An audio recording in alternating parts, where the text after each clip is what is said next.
In the name of the Father, and of the Son, and of the Holy Spirit. Amen. Lord God, you have given us every gift. The gift of our lives, the gift of our families, the gift of our friends, the gift of our vocations. We ask you to pour forth generously upon each of us a deeper knowledge, a deeper desire for knowledge, and understanding your will in our lives.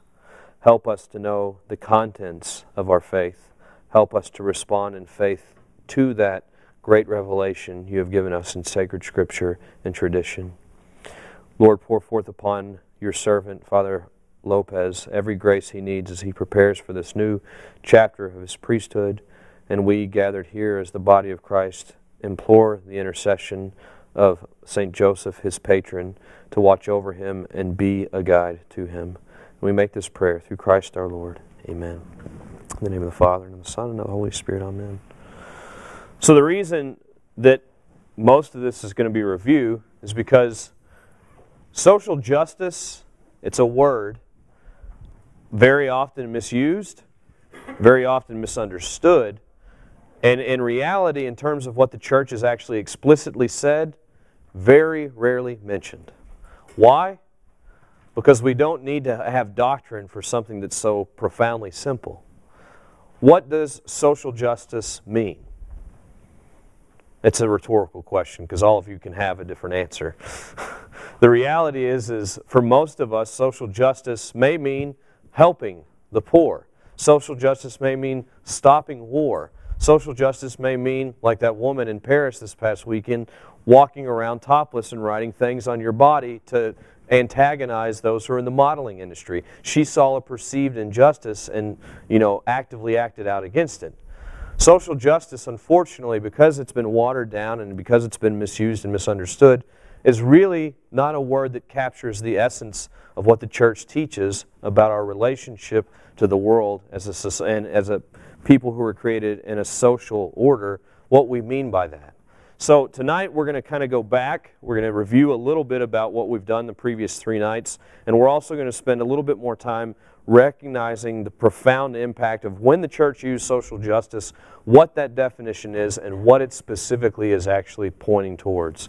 So you'll know I'm a big fan of history, but I don't want to take too much of your time in going through that history we reviewed 4 weeks ago, or 3 weeks ago.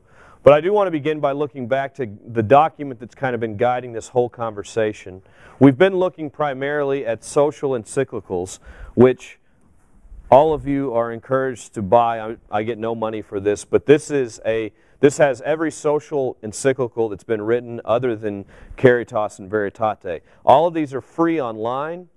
I know print books sometimes are difficult for people to read, but this is very handy because they're all right here in sequential order. But you can also go online and find all the Catholic social teachings. But these writings kind of found a culminating point in the Second Vatican Council. And then for the past 50 years, we've been working off of the summary given in this and understanding better what we mean by Catholic social teaching and what we mean by the Church's social doctrine. But we really, again, don't have to dive too much into what this gives us, because we can look where? Sacred Scripture, first and foremost, to understand what it is that is mandated to us as Christians by Christ. He says, care for the least of my brethren. It doesn't say care for some of them or care for those who are well off, but care for the least of my brethren. And so he desires each of us to have a real relationship with those who are without and those who are in need. But this social command that he gives us is related to another one. Love God and love neighbor. And so social justice demands that I not only love the poor, but that I love the rich. It demands that I love those who are my same social strata, or maybe my own peers. Because when we love God and love neighbor, that means we love everyone, regardless of their income, regardless of what they do for a living. We have a mandate by God to love Him and to love our neighbors as ourselves. And so this very thing, this very command of Christ, makes itself felt in the church through many different ways, through our personal interactions with one another, through our social relationships with one another, through our institutional relationships with one another. In these many varying ways, we see how God continues to work between each of us and bring each of us closer through His love. But the church also recognizes that sometimes we have to be a little more explicit in terms of understanding what the demands of the gospel are. And so, we read in Gaudium et Spes, this from the Second Vatican Council, kind of an understanding of where the world is today. And though it was written 50 years ago, it still is very true to this very day. So we see in Gaudium et Spes number 4, it says, "This new age of history with critical and swift upheavals spreading gradually to all corners of the earth. It brings with it serious problems associated with any crisis of growth. An increase of power is not always accompanied by control of that power for the benefit of man. So in probing the recesses of his own mind, man often seems more uncertain than ever of himself, of his own nature. In the gradual and precise unfolding of the laws of social living, he is perplexed by uncertainty about how to plot its course, which is politics." So we see that as man has grown to have more power than ever before, to dominate nature, to dominate the things of this world in a way like he had never done before, he doesn't necessarily always use that power and that knowledge for good. And secondly, as this world becomes closer and closer, yet further and further from one another, as we as people become closer and closer, yet further apart from one another, we don't understand how civil society is supposed to look. So politics have been in constant upheaval as man has grown in power and wisdom, so to speak. So we see some very deep-seated changes, and these are changes that I talked about the first night, but I want to go back to them because they are first and foremost an attack on our spiritual lives. When our spiritual lives are attacked, how are we able to help others? We don't know how to help ourselves. When our spiritual lives are in shambles, our ability to be good Christians, quote unquote, deteriorates because our relationship with God has lost its foundation, has lost its footing. So these big changes that have kind of swept through the world, the church is telling us, have been a direct attack on our spiritual lives. And there are so many examples that there are too many to count. But you look at, the simple one to pick on is just the immense amount of technological advancements in the past 10 years. And how they've substantially changed the way we live as human beings. Over half of the world now has a cell phone. Almost 3 billion cell phones are being used in this world now. That's amazing to think that less than 5 years ago, less than 1 billion cell phones were in this world. So to think where we've gone in just 5 years to see 300-fold production of cellular technology. So we're seeing how that's taking a good, there's a good there because people are more connected. They can reach people across the world. But also, what have we seen it do? It's deteriorated our ability to actually converse with people. It's led us into being completely hooked in or plugged in all the time. Another thing we saw with technological advancements that seems like a good unto itself, but then we start to see that there could be some evils. The advancement of food technologies. We're able to feed more people than ever. It's a reality. We have the biology to do it, the bioagricultural technologies to do it, but we have more starving people than ever. Does that not seem ironic? Somehow or another, we're now able to produce more food than ever before. We have more access to food than ever before, and yet we have people who are starving in extreme numbers. So we see sometimes that technological advancements don't necessarily always come with the good that is expected of them. But what we have to look at is how the church relates to all these things. She sees changes in the social order, so she sees what happened, these 5 things. The industrialization. The world became more industrialized. She became more urbanized. More people moved into cities, less agriculture, less farming, less local communities. Mass media. We've seen the explosion of mass media where every turn you take, there's something new. There's a new website, there's a new blog, there's a new, well, newspapers don't really exist anymore. There is still news people, though, that tell us about what's going on in the world. Fourthly, we see immigration and immigration. We see movement happening within countries and movement from country to country more so than ever before due to the rapid advancements in automotive technology and the building of roads. And finally, we see what happens with all this. So more industrialization, more capital, more money, urbanization, mass media, and immigration and immigration. What do we see? The world is less personal than ever. We don't know our neighbors. We don't know how to care for the poor because we think the poor live on a different continent. We don't know how to care for the poor because we think the poor are only people who don't have material wealth. We don't know how to care for the poor who are lacking in spiritual wealth. We don't know how to care for the poor who are lacking in the wealth of being a human person, just knowing their own dignity as people. We think the poor are people who live in huts on a different continent. We know that that is not true. But as we become more and more close and interconnected, we've really become less and less social to one another. We've become less united to one another. And so the church recognizes all this kind of going on, and she wants to speak once again about what are those kind of quintessential things the church is going to speak on, those principles of Catholic social teaching that she can never stop bringing back up into the conversation. Well, first and foremost is that we are good people. She brings up an optimistic view of human nature. We're good. We're created in God's image and likeness. There's goodness to us. Yes, we suffer from concupiscence. That's a reality. We have to deal with that. Each and every one of us, despite what our mothers tell us, really are sinners. Our dads will definitely tell us we're sinners. But moms may, oh, you're not so bad. But we know we have challenges in our humanity. The church wants to open that up, though, and say, well, look at your humanity. Look and understand who you really are. As a person created in the image and likeness of God, you are created in the image of a communion of persons.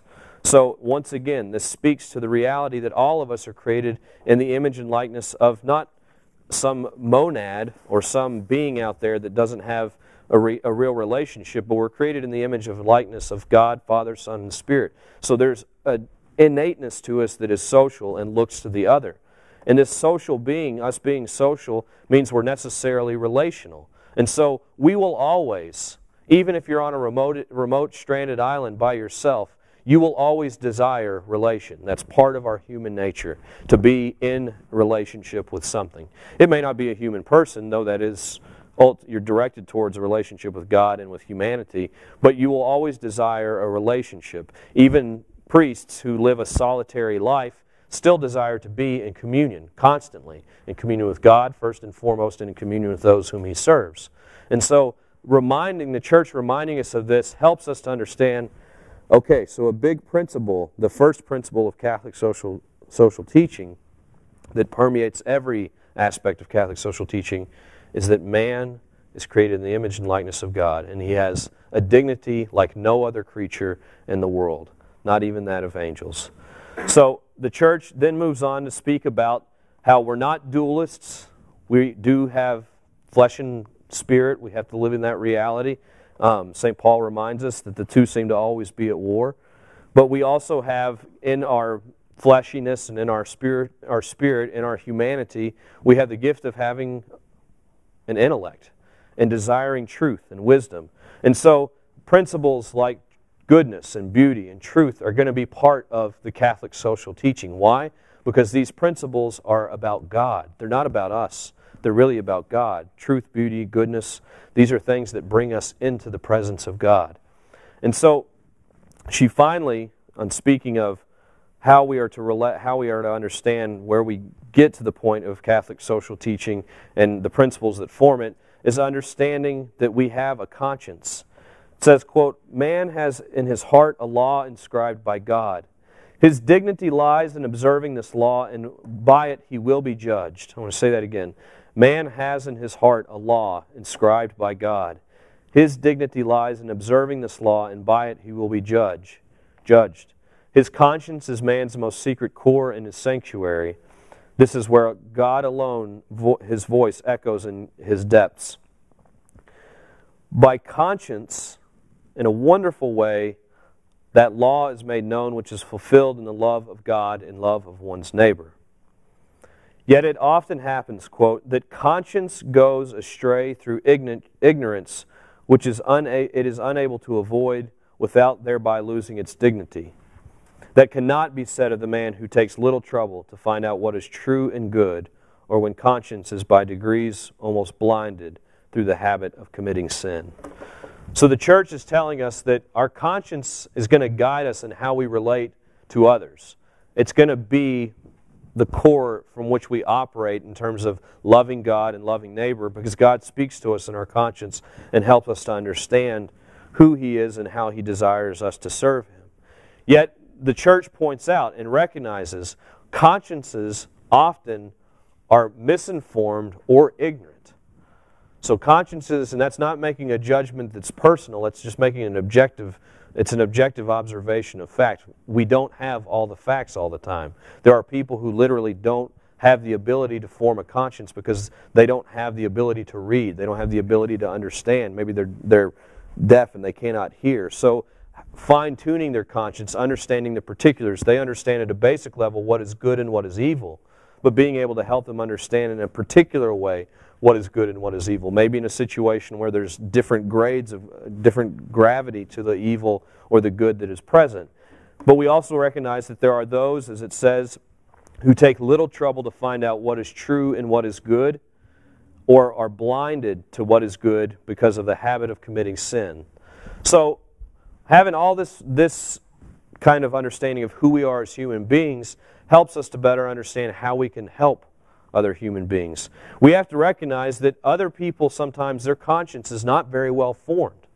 And so we have an obligation and a duty in those situations as an act of social justice to help them understand better their dignity, to help them understand better who they are in the eyes of God. That's a part of being, part of doing the works of social justice in the church. And finally, the church recognizes that in an age where freedom means everything to everyone, we have to continue to assert time and time again, freedom is not the ability to do whatever you want whenever you want. Freedom properly understood, quote, is freedom for God, for the good, and for the true, which means not for myself, not for evil, and not for lies. This kind of freedom is the freedom which this other kind of freedom, this one that looks for myself and evil and lies, is a freedom which creates unrest between man. So think about it. A distorted or perverted understanding of freedom to do whatever I want, means there will never be any actual social justice. There will never be any ability to do good unto another because we don't actually understand what it means to do good to another person. We don't have the freedom to do that good because we're so trapped in what we think is good in our own minds. We don't have an objectivity to what we're doing. So you may be wondering, Father Braun, what does this all have to do with tonight's topic of social justice? This is like a human nature course. What does it have to do? What does one have to do with the other? What did we say at the very beginning? Every aspect of the Catholic social doctrine, from our teaching on economics, our teaching on politics, our teaching on immigration, our teaching on, equality in the workplace. What's it about? The human person.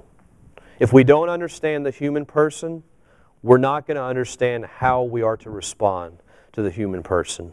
The church comes back to this time and time again. Every time she writes a social encyclical, every time a pope writes one of these, or every time a body of bishops, like the United States Conference of Catholic Bishops, writes an encyclical or a letter about social issues, it always begins with the human person. So we have to understand in its fullness, what does the church say about the human person? And this helps us to understand better this kind of context of where we've gone technologically, where we've gone with industry, where we've gone as we've gained more capital, et cetera, but the reality of the detrimental effects of that on our world. There's a certain irony in modernity. Why? Because as we've seen more people stand up and say, we need equality, right? I mean, equality's been a battle cry since, humankind was on the earth. and there was division because of sin. We need equality. We need equality. We need equality. This radical call for equality, equality. Yet look at the foundations of modernity. Look at the things that are bringing us to the age we're in. Technology is good, but technology that's not attached to the human person, that's not attached to the goodness of God, technology that just is power and gain and military power and financial power, technology that's attached to no principle of ethics, where does it lead us? It leads us to a place where we are no longer able to understand what is the good of technology. The irony in our modern age is that while we cry out for equality and say everybody needs to look exactly the same and do exactly the same and have the exact same stuff, we're more unalike than ever before. Because at the same breath, we're always hearing what phrase? Be who you are. Do what makes you feel good.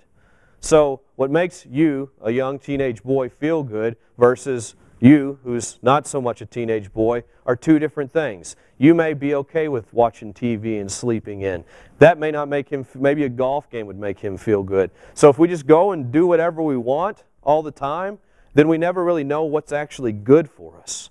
And so in a modern world that says everybody needs to be equal, but everybody needs to do whatever they want to make them feel good, you're not going to be able to answer the question of how do we bring justice into these situations.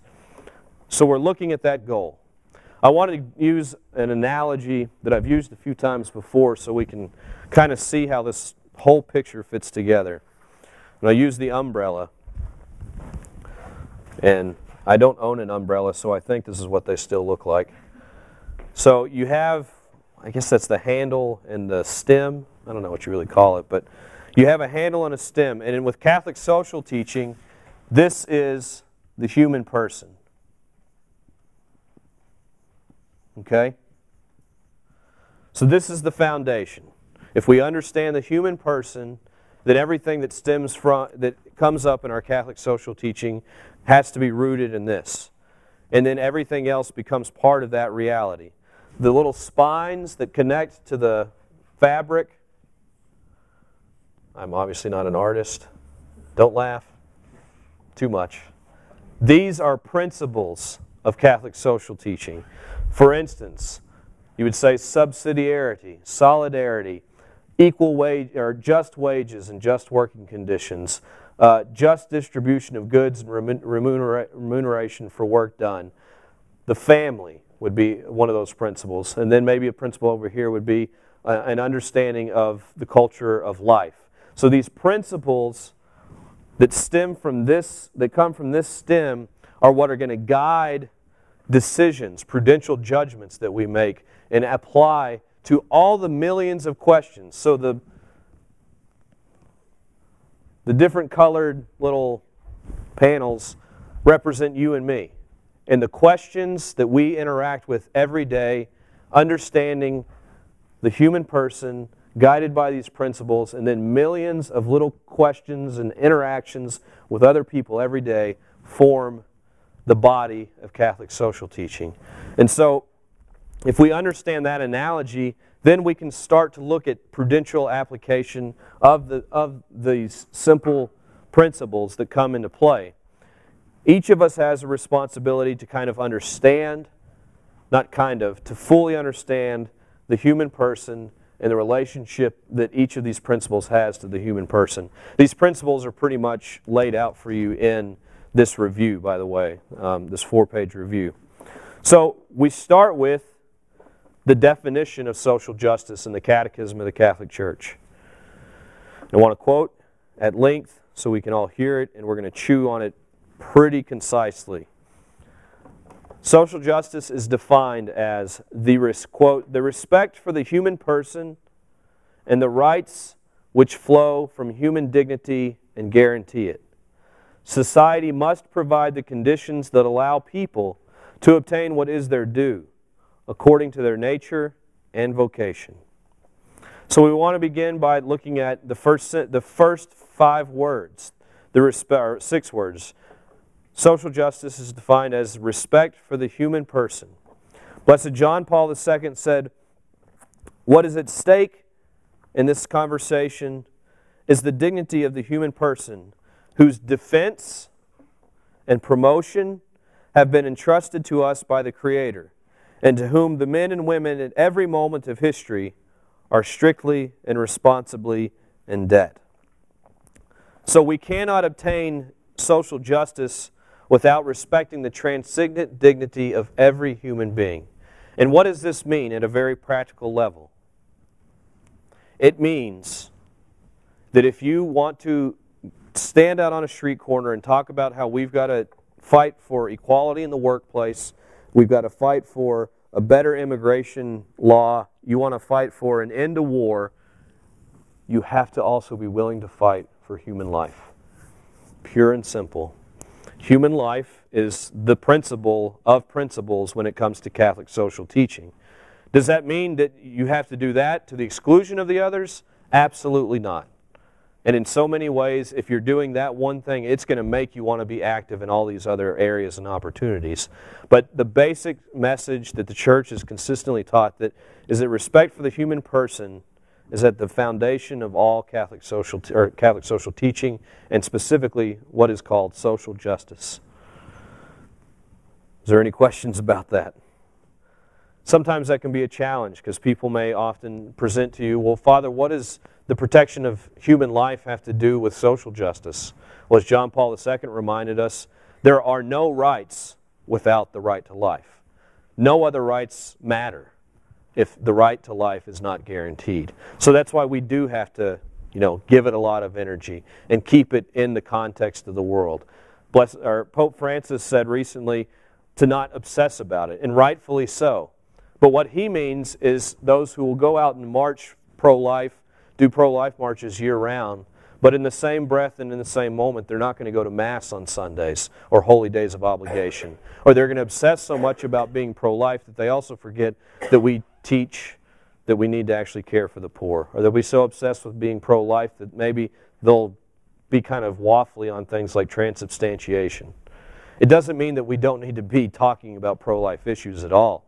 That's not what he said. But if we have a perverted sense of this is the only thing that matters to be Catholic, then that's not really authentically Catholic. But as a social teaching and as a principle, that is the first principle of the Church's body of social teaching. So understanding that promotion of the culture of life, the respect for the human person, is very, very much at the foundation of all that we're talking about tonight.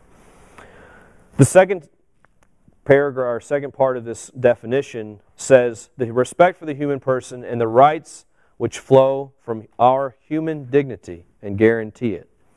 So what are some examples that are part of our human dignity? What are examples or rights that flow from that human dignity? The Catechism that says in number 1930, these rights are prior to society and must be recognized by it. They are the basis of the moral legitimacy of every authority. By flouting them or refusing to recognize them in a positive legislation, a society undermines its own moral legitimacy. And so what we're talking about here is the natural law. Understanding that the natural law is that gives us certain rights as human beings. First, obviously, the right to life. But an understanding that families have a right to be formed as families between man and woman and to raise those children. They have a right to do that because the child has the right to parents, to be raised in a family. There are certain rights that are given to given to those who stand over us in authority that are given to them in as much as they're able to respect each of us and our dignity as human persons. But the moment you start to see these kinds of rights torn away, or these types of rights taken away from a society or a nation, what happens? The society, or the government usually, or the society, if it's kind of a non-governed society, will start to rule by authoritarian mechanisms. They'll rely on violence or force to get obedience from its subjects, as the Catechism reminds us. And it's the Church's role to remind men of goodwill these rights are to be distinguished from anything else. So understanding that these rights stand before all the other laws. So in America, we have a Bill of Rights. We have a Constitution. We have things that protect us and give us certain rights. But these rights include, and the church agrees with these rights, the right to life, the right to happiness, the right to not have that happiness, impeded by anybody else, inasmuch as that happiness is ordered in a just way and not an unjust way or ordered towards some kind of non-good. But we also remember there's certain rights that Pope Benedict XVI talked about, certain non-negotiables that we have to continue to fight for as human beings. Those included the right to life, the right for marriage between a man and a woman, and the right to have children, and the right for those, and this one surprised, I think, all of us, especially me, the right for parents to educate their children. These are rights that don't seem, you may think, well, I don't really know if those are rights. No, those flow from who we are, just as human beings. Those rights are not you don't look for those in Aristotle. You don't look for those in great codes of law. You find those in the natural order. You find those in the human person. Those are even rights in some sense that we share with non-rational animals. You see, non-rational animals have the right to procreate. They raise and rear those children those offspring as they see fit, and they have protection, things like that. Part of the natural law that help us to understand these are rights that precede any form of society. So these are rights that each of us have as human beings. These rights that flow from human dignity are then followed by the next phrase, to allow people to obtain that which is their due. So how does that work? How do we allow people to obtain that which is their due? Well, the first thing that I want to point out is that the church understands this as being seen not to be our right to go and tell people how to pay their employees, or that we have a right to tell people how to provide insurance for their employees, but understanding that this is presupposed in terms of justice, that people who work will get paid a just wage, that people who give in some way to the society around them will have remuneration for that work that is done. So the first place we go to look at this is, how are people being, compensated for the work they do? The injustice of being underpaid. Right now that is a big conversation going on in our country. And we have to look at each different avocation, so to speak, in its own right. I think I made the conversation before talking about how a rocket scientist and a street sweeper do significantly different things, and one of their works has a significant impact on a small local community. One of them, theirs could have an impact on the global community. Their ability to discern what's going on Mars may make a difference if we can get water from there or something like that. The guy that's sweeping the streets is sweeping the streets. The people around him will notice that he's not doing his job. The rest of the world may not notice. But he has a right, to a just wage for what he's doing. And we have to recognize, is he being paid for what he's doing, or is he not being paid or being underpaid? And likewise for the rocket scientist, he has a right to a just wage, to be given compensation for what he's doing and what he's contributing to human society. But all of these kind of issues of being underpaid and not paid are issues of prudential judgment. Once again, we can say objectively, if a person's working, they deserve to be paid, right?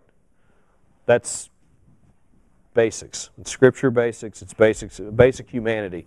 Even your kids, when you ask them to do a chore, they have a responsibility to keep up their part of the house, but the reward of them doing that is that they get to stay in the house. And maybe mom and dad will be generous and throw a few bucks their way, but that's part of being in a society, is that you're contributing to the well-being of that society at the most local level. But what about those who don't work? This is a big question. What do we do about those who are unemployed? Well, first of all is distinguishing between those who choose to be unemployed, because there are people who choose to be unemployed. There are people who would rather not work. There are people who, like it or don't like it. There are people who willfully choose not to work because they know they can live off of our government. That's their decision. We're not here to judge their decisions. We're here to figure out, do they need help or do they not need help? You know, that's what social justice calls us, to act responsibly to that. But it begins by seeing others as a real other self. You know, I grew up in East Texas, and I'm not going to lie, and many of you probably know, there are still a lot of prejudice. There is a lot of prejudice in people around here.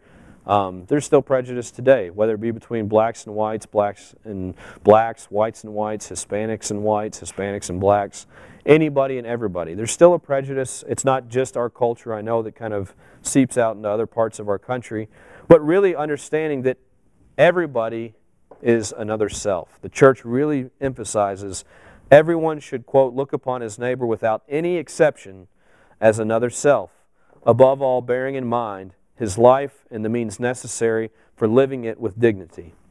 So when we look at another person to whom we might completely disagree with everything about their lifestyle and their choices, do we see in them a person who is in need of God's mercy, or do we look upon them with condemnation?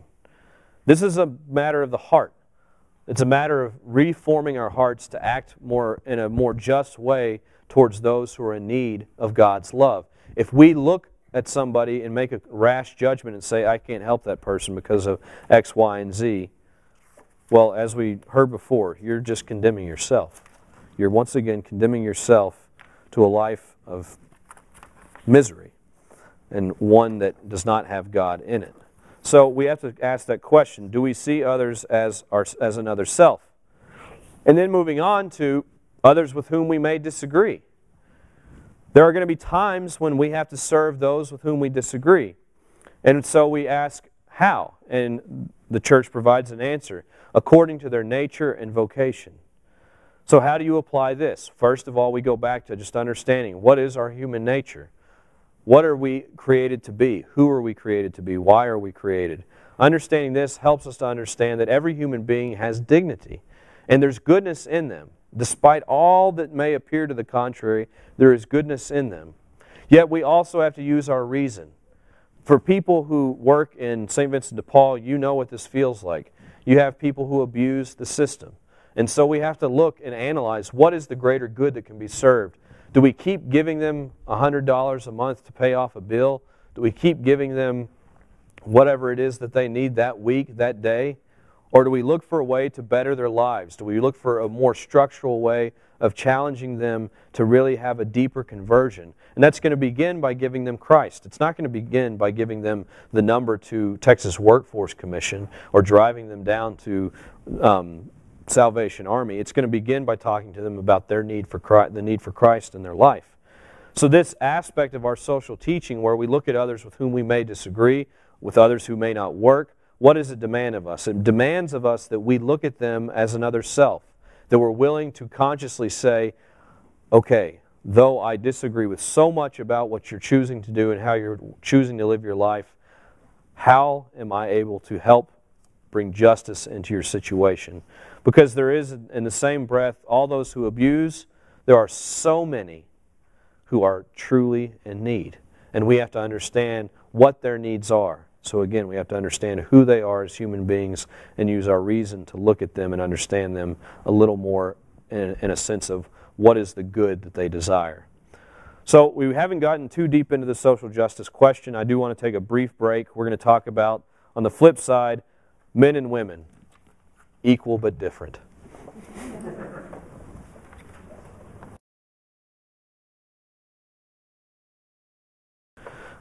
So I want to begin again, men and women, equal but different. The Catechism of the Catholic Church talks about equality and differences among men. And I said men and women to kind of raise the eyebrows a little bit, but really we're talking about the fact that there's equality amongst all of us. Equality of us rests essentially, as this Catechism states, on our dignity as human beings. Once again, to return to what the Church has said, every form of social or cultural discrimination and fundamental personal rights on the grounds of sex, race, color, social conditions, language, or religion must be curbed and eradicated as incompatible with God's design. So there is an essential equality to each of us as human beings, men and women alike, that we share in our human nature and the rights and the dignity that flows therefrom. However, we also understand that differences are a part of the reality in which we lived. And differences existed in the Garden of Eden before the fall. Differences that belong to God's plan. Differences that actually become opportunities for complementarity and opportunities for us to actually show charity towards one another. Catechism number 1937 states, these differences belong to God's plan, who wills that each receive what he needs from others, and that those endowed with particular talents share the benefits with those who need them. These differences encourage and often oblige persons to actually practice generosity, kindness, sharing of goods, and they foster a mutual enrichment of one another. So, whereas so often differences are seen as a negative, and again, the irony in our modern culture that says do whatever you want and be whoever you want, be as different as you want to be, but we always have to be the same and we always have to get along, we see that differences are in fact a good, encouraged and created by God. We understand this doesn't mean that all differences are good. There are certainly differences that are sinful.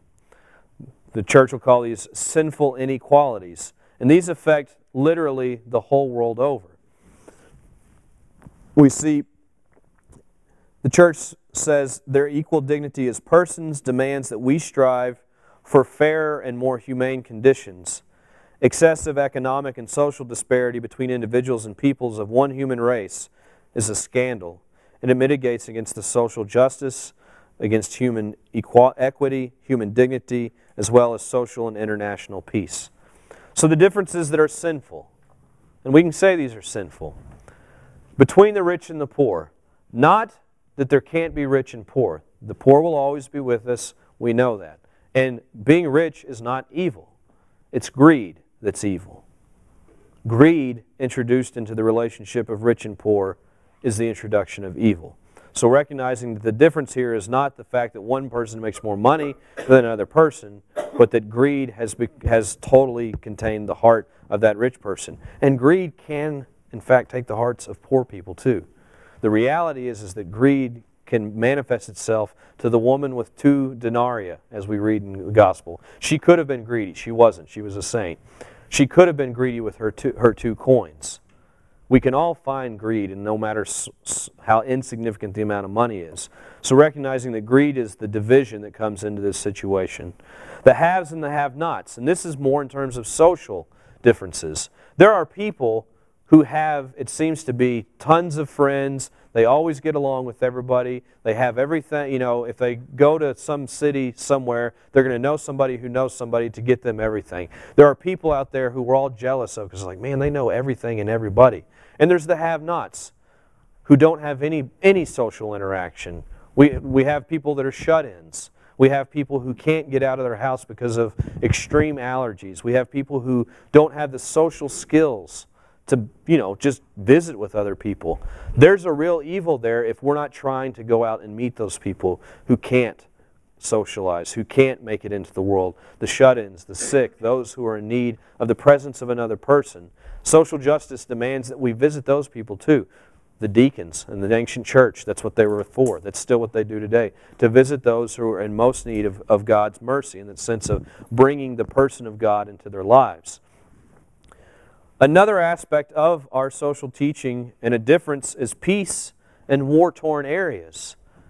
There's a demand for us to bring peace into the world. War is a great injustice. War is not the answer to problems. So it's easy to see, and we're always kind of attracted to this whole discrepancy between the rich and the poor. But what about those who are subjected to living in war-torn areas? Does that mean we, as Christians, have to organize a militant action against warring nations? No, but it does demand that we pray for peace, like we did for Syria. It was awesome. Pope Francis said, pray and fast. What do? Millions of people throughout the world prayed and fast. And that's the most beneficial thing we could do to bring an end to that sinful inequality. And then the one that may apply to each of us most particularly is workplace realities. There's probably differences in your workplace that are not just. Is it okay to have a men and a women's restroom? Absolutely. It's a good thing. We don't need unigender restrooms for any number of reasons, but that's not part of our social teaching. But workplace realities that kind of creep in, and we kind of, I think, take for granted, or maybe we've just become a little bit ignorant of them, but we see that there are differences in the way people act at work, the way people respond to one another. You know, it's okay that that woman is very cold towards that group of men, or that man is very cold towards that group of coworkers. There's sinful inequalities that are occurring there, because what's happening is, instead of trying to bring peace into the workplace, instead of trying to restore justice, maybe for some perceived injustices, we're continuing to let those injustices multiply and grow.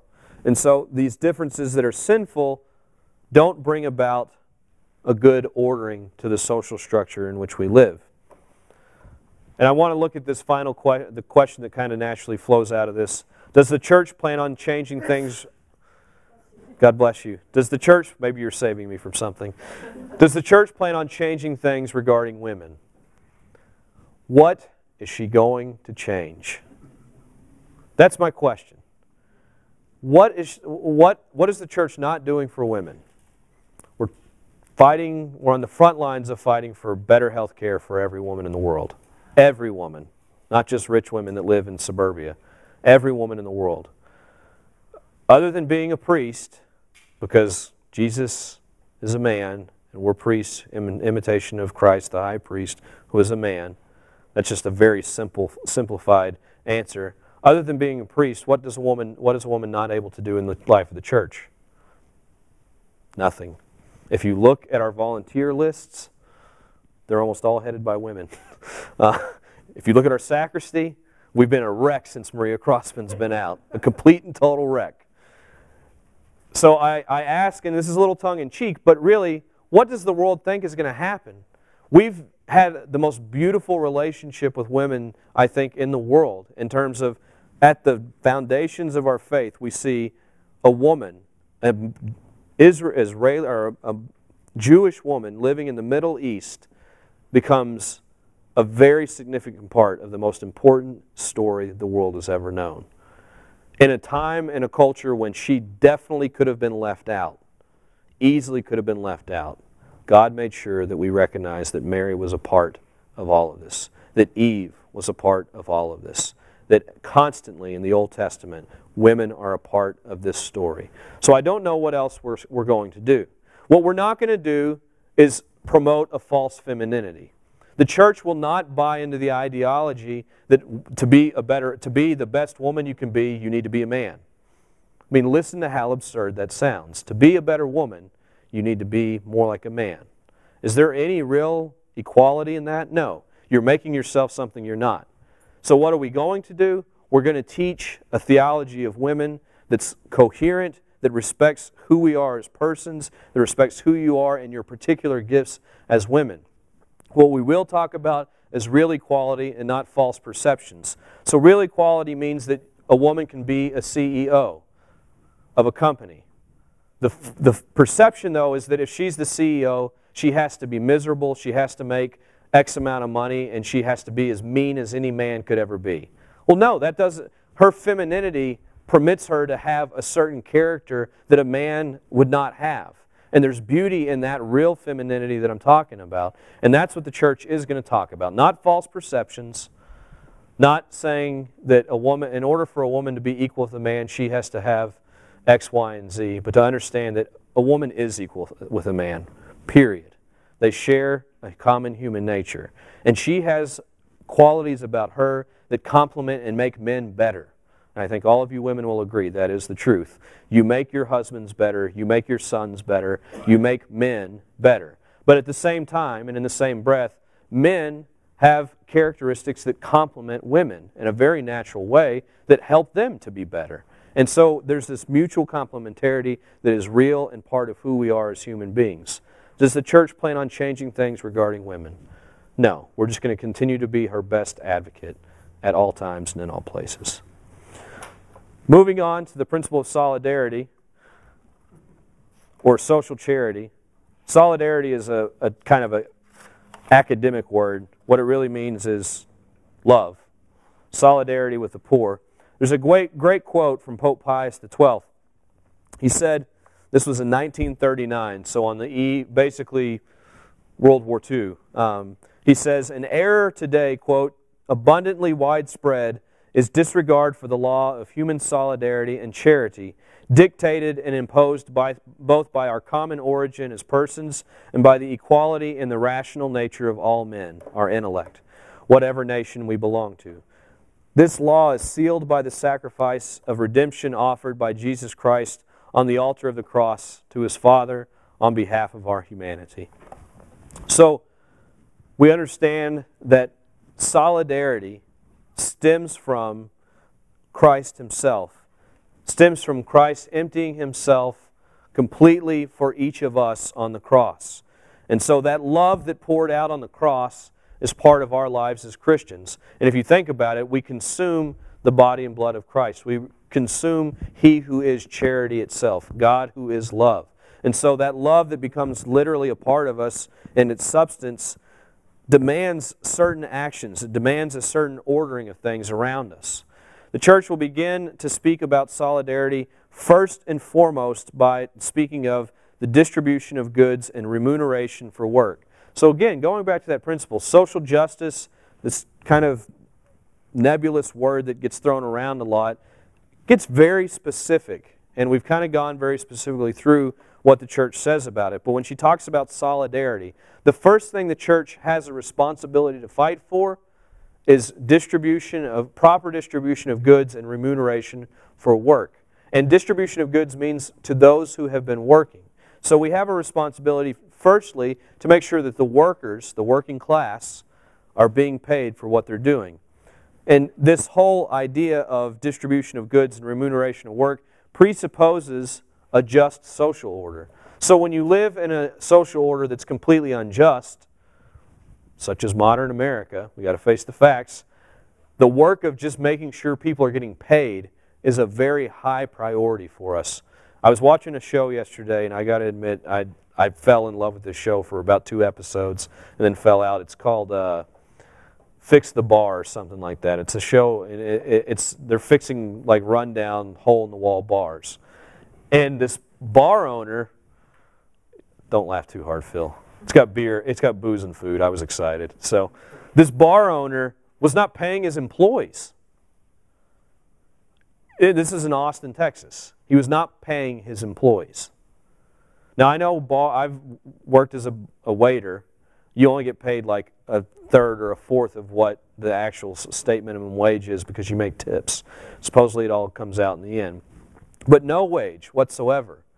If I knew that and I lived there, I would have a response, and like one of my friends worked there, and this came to my knowledge, I'd have a responsibility to go to that bar owner and say, hey, you have an obligation as a human being to pay the people that are working for you, and I'm going to come back here every day and remind you of that until you start paying your employees. That's what we can do to change the world as individuals. We can write our senators, we can write our politicians and ask them to do things and help us in the big fight. But you and I need to figure out those issues. If you see that the family that's coming to church every week is just scraping by, and you can tell because they're disheveled, they kind of look like they haven't been eating very well for a while. Their car is really, really, really beat up, and they're constantly having to pour oil in the engine. Well, you need to look at them and say, hey, what's going on? Are you getting paid the money that you should be paid for the work you're doing? If you know some kind of injustice like that is occurring, that's showing real solidarity with those people by finding out what they need and what's not being given to them that is their due. But solidarity exists also in different forms amongst different social classes. The church speaks of having a solidarity of the poor amongst themselves, that the poor have to be friends with the poor. Again, I've worked with St. Vincent de Paul. I know some of you have. It's very sickening to work with poor people who hate poor people. But it's a very real problem. There are a lot of poor people who want nothing to do with the poor person that lives next to them. Why? Because she or he does things differently, and I don't like that, so I don't have a responsibility to help them.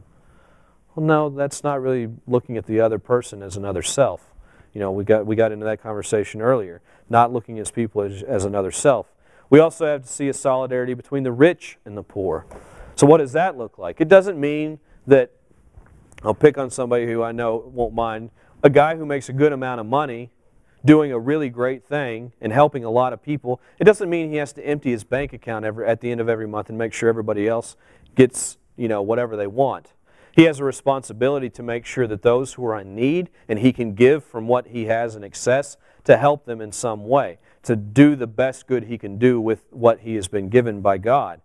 But he also has a right to the money that he's earned as an employee, as a lawyer, as a doctor, or as an architect or whatever. He has a right to that money because he's worked to earn it. He needs to give generously, that whole principle of being a very generous giver, but he also doesn't have a responsibility to just give everything away. What he does have a responsibility to do, though, is to be united with the poor, to go and work at St. Vincent de Paul, to go on the streets and help them out, to sit at a bus stop and give people a little extra money so that their 22-hour trip to go 3 hours is not so miserable. That's what happens on buses and a lot of times on certain trains. It takes forever to go a very little amount of distance. But we see if there's not any kind of solidarity there, then what does the rich man have to offer to the poor, and what does the poor man have to offer to the rich? Because they never actually interact with one another. But there also needs to be solidarity amongst workers, between employers and employees, solidarity among nations and people. The church says, quote, this is a requirement of the moral order. Because peace, if you think about it, peace depends upon our solidarity with one another. The biggest problems in the world of war really have to come down to the fact that a couple of individuals don't know how to get along. And that multiplies and multiplies. So instead of, take a good sports example, LSU people and Alabama people basically think that each other are crazy and stupid. Or UT and A&M. There's a better argument for UT and A&M. Crazy and stupid. Why? Because you went to one school and you went to the other school. And so for generations that kind of rivalry is built up. Well, have you ever spoken to an A&M fan or a Longhorn, a graduate of the engineering department at A&M and a graduate of the engineering department at UT Austin? They sound a lot alike. They're both a little crazy and they're both too educated. But that indifference that builds up because there's no real solidarity causes a lack of peace, a lack of order to be present in the world. And so we have to continue to push for that solidarity, that real solidarity amongst human beings. And finally, the church speaks of the virtue of solidarity going beyond material goods. We can give and give and give until we're blue in the face. But what's our essential mission as Christians? To bring Christ into the world. Period. Now, I preached this 3 weeks ago at chapel. You can be the best volunteer at the most, United Way, Salvation Army, etc., etc. As a Christian, your first and primary responsibility is to give Christ to other people. That's what it means to be a disciple. To give Christ to other people, to imitate the example of the Master, and to give that to other people. And so there's a real spiritual reality to this solidarity. We so often see that by bringing Christ into different parts of the world, what has followed? Great temporal prosperity.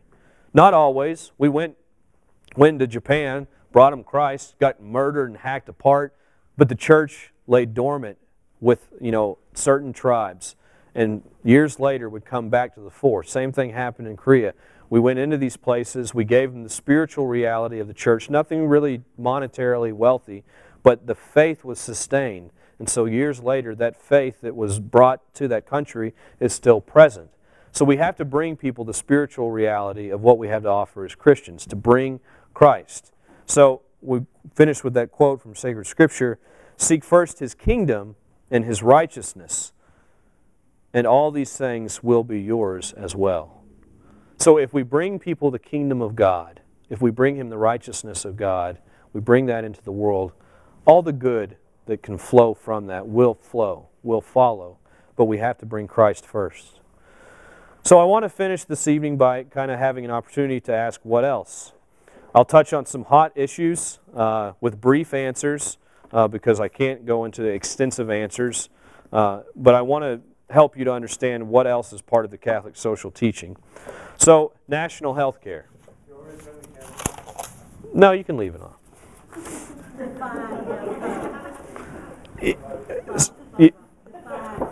Defining healthcare. Healthcare is providing for those, providing the best environment for people to live a good quality of life. That doesn't mean the best quality of life. It doesn't mean everybody's going to have, you know, if you've been to Trinity Mother Francis, to their maternity ward, I mean, those people, it's the nicest place I've been in my life. They have wood floors, tile backsplashes, and big screen TVs everywhere. We don't need that. That's not a need in the world. To have a safe place to have a child, that's a need. To have the ability to have a child in a home in a safe way, which is the way we did it for basically the past, thousands of years, we should give people the skill to do that. That's good health care. Health care does not mean that we're going to be able to solve every person's problem right off the bat. And is there a government mandate that says the government has to provide that? The church has never said that.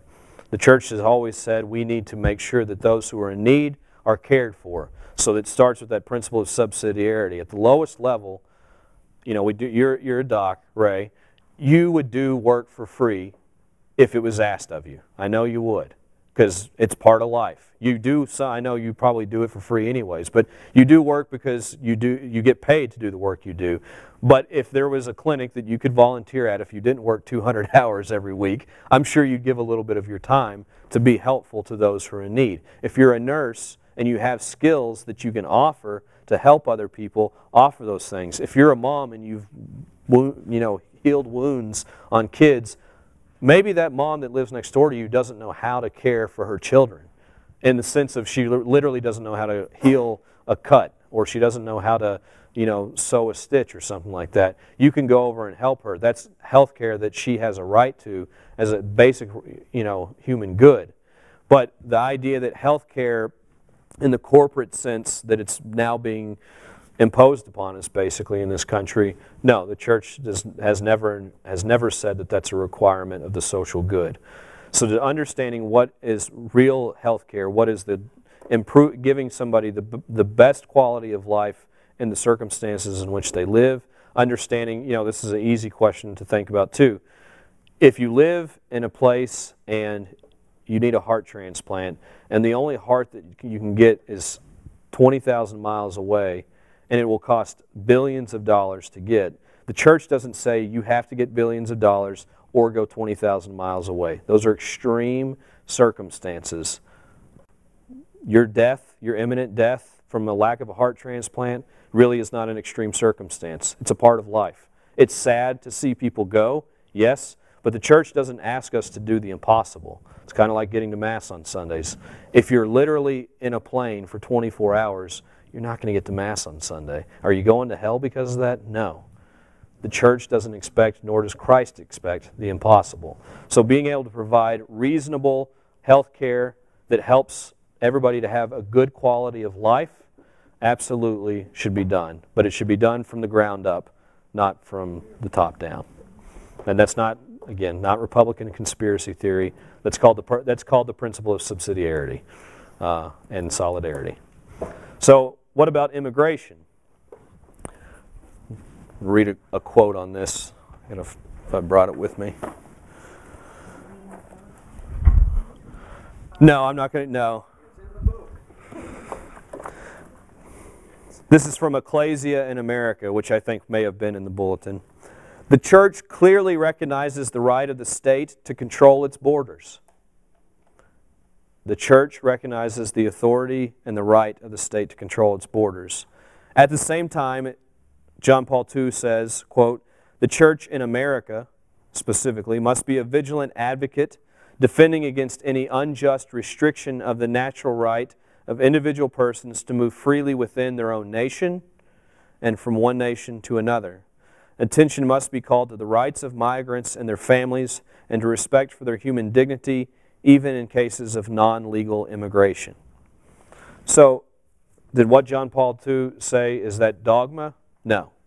It's an encyclical letter he wrote to Americans.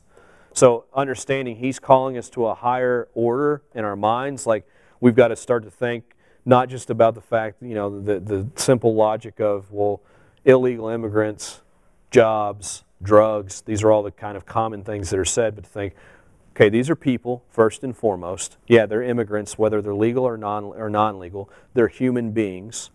They have families, and they have rights as human beings, and those families have rights also. So he's calling us to look at this question with a very critical eye. Now, the church does recognize the authority of every state to control its borders. So the church is not advocating a complete, just open border policy, nor has she explicitly talked about what to do about the case of non-legal immigrants in a specific way. Has she made mention of the fact that those are, that those people need to be looked at particularly, and what's the most just thing to do? Yes, but does she tell the U.S. government how to run her government? No. It's not her right, nor is it her responsibility. So what does she propose to us as faithful Catholics living in a country where the immigration system is completely bonkers? I mean, it's almost impossible to get into this country legally. It's not a surprise that most people come illegally. So what do we have to do? Well, one, again, at the most local level, we have to help out through Catholic charities, help out maybe to pay some immigration help, to pay for some immigration fees for people so that they can afford to get into this country legally, or if they've entered this country illegally, to help them safely get back to Mexico and not, have to go through the humiliation of deportation and also the humiliation of maybe going in a way back into the country that means they have to carry drugs, be coyotes is what they're called, or take some kind of risk in going back to Mexico. What do we need to do about answering the question of maybe possibly up to 12 million non-legal immigrants living in our country? The church doesn't give us a specific mandate to do this or that. She advises us to use prudential judgment. I would encourage us to continue to be aware of the solidarity that's needed with them. Whether you like it or not, they're here, and they're people. So we have to recognize that. Again, as Catholics, we have to recognize they are human beings who are another self. And so how do we look upon them? Well, we look upon them with kindness and love. But we also respect the law. We do that. We respect what is expected of us as citizens. If we know that somebody is, doing an illegal activity, we have a responsibility to report that. If somebody is speeding or somebody is holding you up, you have a responsibility to call the cops or whatever and say, hey, this person's breaking the law. So we have to look at this question through the eyes of what is the good that is being served here, what can maybe be done through a more larger overhaul of our immigration system to make this less of a problem. The question that continues to come to me as a priest is, what do we do about illegal immigrants? I'm not a social policy writer. Neither is Father McLaughlin, neither is Father Lopez, neither are our bishops. They've talked about it some. The case of non-legal immigrants is a challenging one because it is a lot of people. And what we need to do, I think, kind of what the church is always going to say to do, is really look at every individual. I mean, that means it's difficult to make a law for 12 million people who may or may not be here illegally. But we have to look at ways of structurally providing an environment in which they can legally and without humiliation return to their country, or find some process of naturalization which does not displace them from their families. Because one of the biggest issues is that families are being torn apart through the immigration process. And I want to finish this question with just a personal reflection. I had the honor of working with 12 illegal immigrants for 4 years of my life. I knew they were illegal. I had no, understanding of what that meant. I was a 15-year-old kid, so I really didn't think too hard about it. I just liked their burritos, But these were good men. They weren't druggies. They didn't do anything. They weren't philandering. They all went to a Pentecostal church. They sent their money back to their wives and kids. They had pictures of their wives and kids in their wallets. Some of the most honorable men I'd ever met. I know 3 of them got deported one summer when I was working with them. It stunk, but they were here illegally, and they all accepted that. They said that's a risk that we take, and we know that's going to happen sometimes. So I did not feel like there was any kind of injustice being done there. And the idea that most immigrants are involved in some kind of drug trafficking or legal problems is a really far cry from the truth. Less than 3% of all immigrants are legal or not. The best information we can find is on legal immigrants, but the less than 3% of those who come into this country are involved in any kind of crime in the first 10 years of entering our country. The average white male is going to be involved in more crime than immigrants. The average African-American male will be involved in more crime than immigrants, particularly Hispanic immigrants. So this concept that they're bringing bad into this country is not true. It's just not, both from personal and from objective analyzing the data. I had to give a big report on this at the seminary, so it was very near to my heart. But we need to pray about a good way to fix it, and we need to pray that good legislation is proposed, not legislation that is, that smacks of any kind of prejudice or elitism or Americanism, which is a great heresy to think that we're the greatest thing since sliced bread. Remember, we're Christians. That makes us the greatest thing since sliced bread. Marriage is a social justice issue, period. You may not like what the church teaches about marriage. I would encourage you to more deeply reflect upon why you may disagree with that. Marriage is a social justice issue. Men and women get married. Men and men don't get married. Women and women don't get married. Men and horses don't get married. Men and multiple women don't get married. God has given us a very reasonable and very rational understanding of what marriage is. And if you look at men and women, you understand in a very natural way what marriage is. But why is marriage a social justice issue? Interestingly enough, I came across this more from the other side, I would say, than I did on the Catholic side. But it's a social justice issue because kids have a right to be parented by a mother and a father. You don't have a right to have kids. Kids are a gift. As parents, kids are a gift. But that gift does have rights. And that child, I said from the other side, in Paris, France, there was over 1 million people marched for traditional marriage in the defense of non-adoption by homosexual couples. And interestingly enough, one of the most outspoken and most recognized people there was a homosexual mayor who's an atheist in France, not in Paris, but in a city outside of Paris. And he made the argument, and it was beautiful to see and to listen to and just hear. He said, listen, this is not about me at all. This is about kids. Kids have a right to a mom and dad. Objectively, there is no better evidence than to know in his life to see what happened when people were raised by parents of the same sex. He said, I cannot point at any of them and say they've lived a healthy life. We know that man and woman are the best situation for a child to have the best environment to grow up in.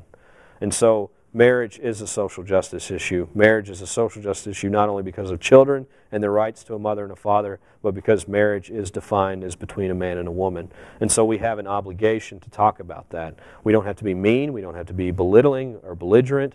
That's not charitable. There's no real justice in doing it that way, but we have to keep it constantly at the fore. Abortion is a social justice issue. The right to human life, the most basic of all human rights, is a social justice issue. And so we will always and continue to fight for the life of the unborn. Voting is a social justice issue. Men and women have a right to vote. Men and women have a right to vote. Every man and woman has a right to vote. And as Christians, we have a duty and an obligation to vote. Fair wages and working conditions are social justice issues. And so when we perceive an injustice in those areas, when we perceive that working conditions are not hospitable to the excellence of the human person, we have an obligation to speak up on the behalf of those who are being treated as such. Freedom from centralized governance is a social justice issue. The principle of subsidiarity is a social justice issue. The state has a right, the local authorities have a right, in the most local and basic cell of human society, families have rights that are to be respected and to not be obfuscated by those authorities and institutions above them. And finally, let's not forget, war is a social justice issue. War constantly divides human beings. If we think that war is somehow or another not a social justice issue, we're sadly and ill-informed. I didn't talk about it a lot because I think most of you, at least in this crowd, get that. But a lot of people don't see war as being a social justice issue. War and peace, so often the two are not they're talked about as saying what's the answer to peace, no war? Well, the reality is we've got to deal with the fact that there are wars going in the world. How can peace be brought into those situations that's nonviolent and uses diplomacy? There is an article I want all of you to check out. It's on, if you have a pen and paper, it's Catholic.com.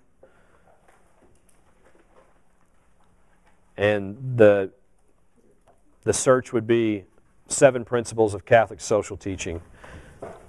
You can also find this on CatholicAnswers.org if you want to. It's a very, very good website, CatholicAnswers.org.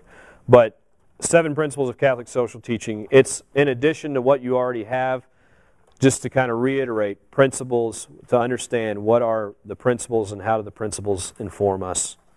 I now want to leave. We've got about 5 minutes before I watch Ranger baseball. And I want to, is there any questions? I know somebody had a question. Are they still going to ask it? Just war doctrine. I did not get around to it, and I apologize. I would point you towards that CatholicAnswers.org. They have some excellent articles on it. I didn't cover it because I wanted to cover some of the more heavy social issues and the principle. This was supposed to be an introduction, so the idea is that maybe later on, I'd like to do a class just on immigration. I'd like to do just a class on just war. I'd like to do just a class on the death penalty, because these are all issues that continue to be part of our lives, but I can't teach everything all the time. Sadly, I'm limited by my humanity. But CatholicAnswers.org, and also if you look at Humanae Vitae, I'm sorry, not Humanae Vitae, but Evangelium Vitae by John Paul II. There is a good section on understanding what war means in relationship to the gospel of life, and how we've come to a point now where we really, really need to find, there's got to be some really good convincing reasons that war is actually the answer and not the use of peaceful diplomacy. This is not specifically a social justice question, however, it borders one. Politicians in the United States that are Catholic and consistently and constantly go against Catholic doctrine. Vote against it. Right. What are you asking? What is the... I sort of know, I feel I know the church's position, but why don't they back it up and excommunicate them? Mm-hmm.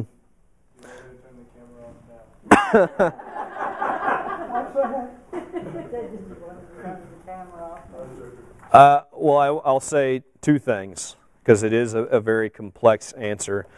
Principally speaking, the church generally isn't in the business of excommunicating people because they excommunicate themselves. Understanding that maybe these politicians don't understand that they've separated themselves from communion with the church, but by their very actions, they have separated themselves from the church. Is it the responsibility of the bishops to tell them you've separated yourselves from the church? Yes, but they don't have to do that in a public way. The merciful way is to continue to dialogue with them. I know Cardinal Wuerl in Washington, D.C. constantly has this battle with our vice president, as does the Archbishop of Baltimore, because he goes into Maryland to do the same thing. We don't know what happens in those close conversations. We know that mercy is being pushed. Like, we just want to put mercy at the bestowal of these men and women and say, please, look at what you're doing. Look at the scandal you're causing. At the end of the day, their actions will be what judge them. We know that. So does the church want to take the tone of being always the enforcer or the linebacker, so to speak? I don't think so. At the same time, I said there's 2 parts to this. At the same time, she has become much more outspoken in recent years about this problem because it has become scandalous to the faithful, which is good. You guys are actually scandalized by this. 40 years ago, let's face the facts, every Catholic in America thought that Kennedy was the greatest thing since sliced bread. The guy clearly didn't always live his faith, but nobody was calling him on the carpet about it because he was, Joe Catholic. It's okay. He can get away with those things. Well, no. No Catholic has a right to get away with sin. No Christian should be living a life of public sin. So I'm not condemning Kennedy. I mean, there's a lot of good there. But we have to, be able to recognize that we've come a long ways. What we would like to see, and I think what's good, is that we are seeing more bishops publicly speaking about speaking about this topic, specifically those who are in charge of those who are in bigger government positions, so like Nancy Pelosi, Joe Biden, the lady from the Health and Human Services. I mean, all their bishops have been pretty outspoken in saying you've got some splaining to do, so to speak. They're not going to publicly, I think, condemn them or publicly excommunicate them because, again, we don't need an image of just being this watchdog that's constantly biting people and saying, hey, what's wrong with you? You know, so it's a little bit of a seeing what our image is in the world. But I encourage you to read Cardinal Burke. He wrote an extremely, extremely good article on this about 5 years ago. I don't remember it, but Cardinal Burke, Communication or Communion for Catholic Politicians, B-U-R-K-E. B-U-R-K-E. He came out recently and spoke specifically about politics. He did, yes. That's very current. Very current, by name, like last week. And it's delightful to read. Any other questions?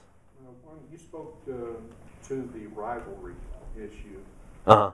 What about healthy competition? Well, healthy competition that brings about good, that improves the common good, is reasonable. So you would see, like in the marketplace, is it good to have competition in the marketplace? Absolutely. It pushes people to design better products. It pushes people to design products that are more available to more people. So that healthy competition creates a greater good.